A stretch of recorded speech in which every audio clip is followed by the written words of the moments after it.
Hello everyone! I hope you're all having a great Saturday, and since I've already shown you one game, that victory by Fabiano Caruana, I do hope you enjoyed that. I promised I'd show you another one, and what better game to show you than the one where a real opening was played. And by a real opening, I mean the Sicilian Najdorf.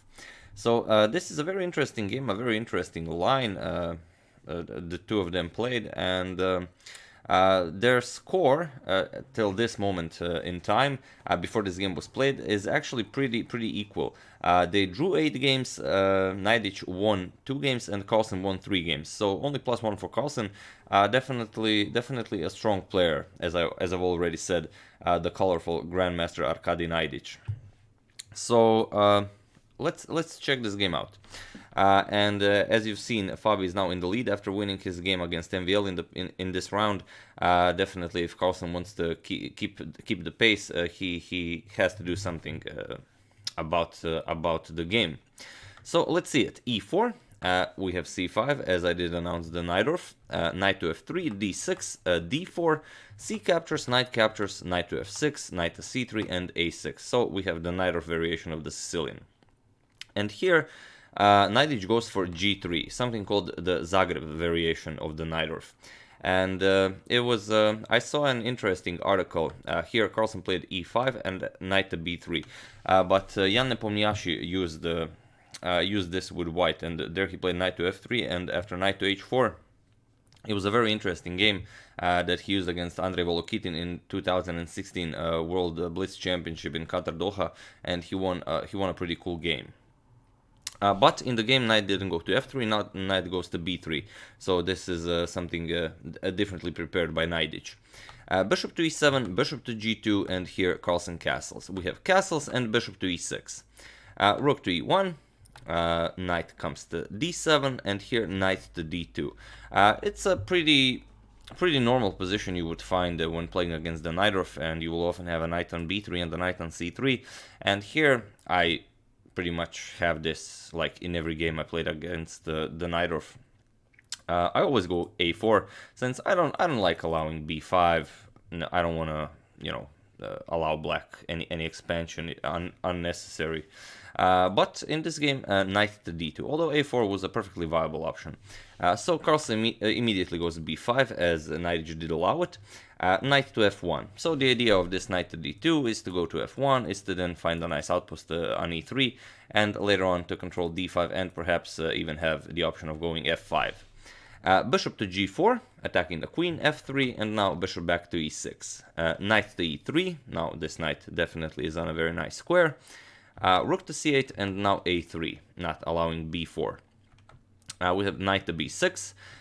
Here, maybe planning some jumps on C4, also controlling D5, as you all know that every Sicilian player wants to push that to D5, but it's very rarely possible if white plays correctly. So F4, preparing F5, rook to E8, and first king to H1. You don't want your king on this dark square diagonal. The immediate F5 doesn't really give anything. For white. Simply bishop to D7, and now this D5 will be an even greater threat in the future, since this pawn is already on F5. And if you don't gain anything by pushing a pawn, you generally don't want to push it too early or at all. So rook to E8, king to H1 first, and now bishop to F8. F5, bishop comes to D7, and now queen to D3. H6, as always, a useful move, making some breathing room for the king. Maybe ideas like knight to H7 to G5 will be possible in the future. B3, controlling this knight on B6, not allowing him any squares. Bishop to C6, and now Carlsen is creating pressure on this E4 pawn. The knight is attacking it, the bishop is attacking it. Soon the queen will come to B7 to also join in the attack. So bishop to D2, queen to C7, rook to C1, further protecting the C2 pawn, as the queen and rook are kind of eyeing it. This knight doesn't really have the option of moving. Queen to B7, now with even more pressure on the E4 pawn, and now knight E to D5. Bishop captures, pawn captures, and now knight comes to D7. And now, as you can see, now the d pawn and the f pawn are much weaker than they were before they were pushed. So if you're not gaining anything by pushing a pawn, don't push a pawn. Knight to d1, e4 now, queen to d4, and now knight to e5. And this is a very deadly idea by Carlsen. Knight to e5. So what happens if Naiditsch grabs the pawn? So actually a very subtle idea. After bishop captures, knight captures, you have to capture with the queen. And after you capture with the queen, you kind of get in line of this rook. Then knight to c4 is coming with an attack on the bishop. And after losing the dark square bishop, black will have plenty of compensation. The problem is you can't grab with the rook, and this is the real idea. If you capture with the rook, then comes knight to f3, again with the same idea. You attack the queen and the bishop, and after queen moves, rook captures on c4. Now you see the problem, queen captures, knight captures on d2, and although you don't win a piece here, queen to d3, there's nowhere to go with the knight. There's bishop to e7, and now you can see that you cannot grab the knight because bishop to g5 will win the rook on c1. So first you have to go h4, and now as you gain the tempo with this bishop to e7, you also developed your bishop. Now you will grab a pawn, ruin white's pawn structure, but of course you will give back the piece after queen captures. Now you will have a nicely developed bishop on f6, and black is much better here. So after this knight to e5, Naiditsch goes for knight to f2. So keeping it cool, now attacking the e4 pawn with the knight. Knight to f3 now comes with a fork on the queen and the rook. Bishop captures, pawn captures, and now c4. B captures on c4, B captures on c4, and now rook to e5, attacking the f5 pawn. We have rook to e3, rook captures, queen captures, and now queen to b2. Knight to d3, attacking the queen. Queen comes to b2. Now white wasn't able to capture on f3, although that's a very annoying pawn because now the queen is attacking the bishop here. So first you attack the queen, queen captures pawn, and now you can capture it. Queen captures on f3. Queen to a2, again attacking this bishop on d2, bishop to c3, attacking the knight on f6, and now first rook captures on c4. So Carlsen doesn't mind opening up his king, and even if you capture on f6, there's still a dark square bishop there ready to protect Carlsen's king. So first rook to a1, attacking the queen, and when the queen moves, the a6 pawn is attacked. And since your bishop is attacked twice now, first bishop captures on f6. Pawn captures, and now it was... here, I didn't catch the live coverage, but it's move 37. Naiditsch is about to make his 38th move, so probably he's very low on time, and he's trying to reach move 40 and time control, and you know, decisions in this stage of the game are crucial and can very well have a decisive outcome on the game. Here, queen to d1 was a must move. You have to offer a trade of queens, get your queen out of the spin as Carlsen is preparing rook to c3.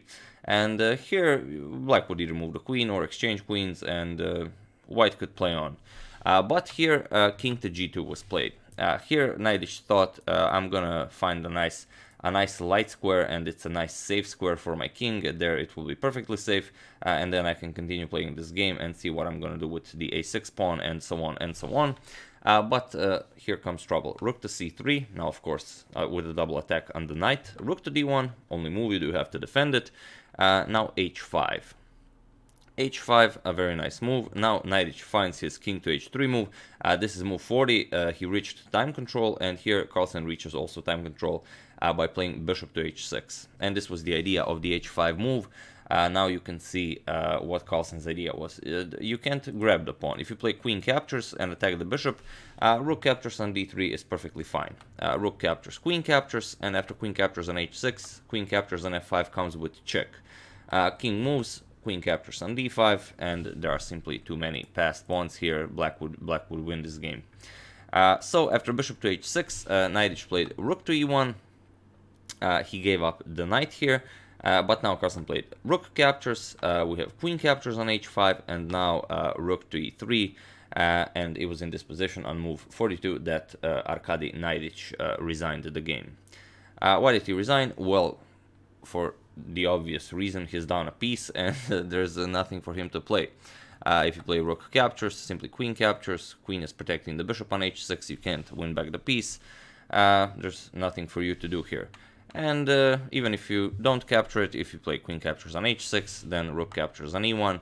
And okay, the white queen is very close to the black king, but there is no perpetual here, of course. Naiditsch checked this before he resigned the game. You could play, let's say, after queen to f3, the queen has to come closer to be able to defend. Now after a couple of checks, for example, queen e8, king g7, queen g5, now king f8. Now you no longer have queen to d8 because now the rook can come to e8 as the king would be protecting it. So after check on h6, king moves, queen h8, check, king d7. There are no more checks in the position. Well, there are checks, as you always say. I say there are no more checks, but there actually are. There's a queen e8, queen d8, queen c8. There are a lot of checks, but none of them are useful.